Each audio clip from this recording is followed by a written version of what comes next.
রাসূলুল্লাহ সাল্লাল্লাহু আলাইহি ওয়াসাল্লাম ফার্স্ট ক্লাস ইমানদার রে ভাইজান। ও আমার বাবাজিরা, একটু মন খুলে শুনুন, প্রাণ খুলে শুনুন, কান খাড়া করে শুনুন। আল্লাহর পয়গম্বরের কোনো দোষ ছিল না, পূর্বেই তো বলে নিলাম। আল্লাহর পয়গম্বর তায়েফের ময়দানে গিয়ে মাইর খেয়েছে।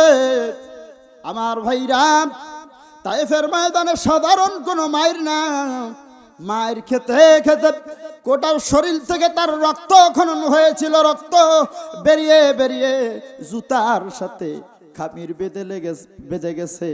সাহাবায়ে কেরাম জুতা ধরে টান দেয়, জুতা খোলে না। মুসলমান ভাইরা রে আমার, মুসলমান বন্ধুরা রে আমার, শুধু রক্ত খনন হয়েছে তা না, শুধু রক্ত খনন হয়েছে তা না, বরং আল্লাহর পয়গম্বর আপনার আমার কলিজার টুকরো নবী নবী মুহাম্মদুর রাসূলুল্লাহ তিনটা বার বেহুশ হয়ে তায়েফের ময়দানে পড়েছে রে ভাইজান। তিনটা বার বেহুশ হয়ে পড়েছে। মুফাসসিরিনে কেরাম তাফসীরের ভিতরে লিখেছে, একবার দুইবার না, তিনটা বার তিনি বেহুশ হয়েছে।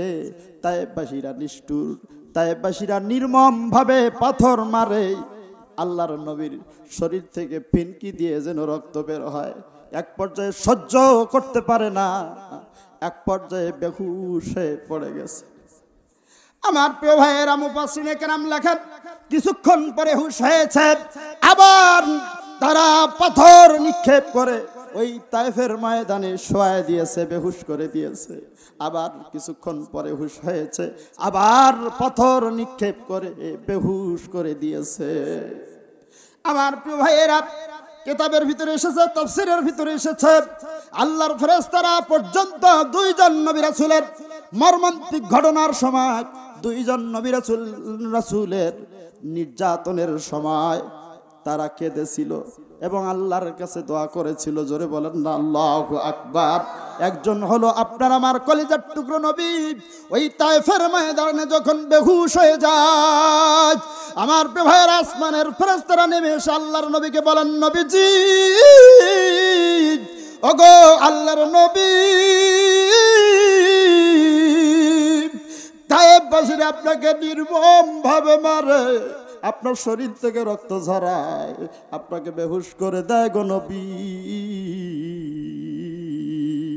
আপনার এই নির্মম নির্যাতন আমাদের সহ্য হয় না রে নবী। ওগো নবীজি, আপনার শরীর থেকে রক্ত খনন হয়, আমরা আল্লাহর ফেরেশতারা সহ্য করতে পারি না গো নবী। আপনার কাছে এসেছি একটা পরামর্শ দেওয়ার জন্য। ওগো নবীজি, আপনি আল্লাহর কাছে দোয়া করে দেন, আপনি আল্লাহর কাছে দোয়া করে দেন। আর আল্লাহ যখন আমাদেরকে হুকুম করবে, আমরা এসে তায়েফের গোষ্ঠী সাফ করে দিব। কথাটা ভালো না খারাপ? পরামর্শটা ভালো না খারাপ?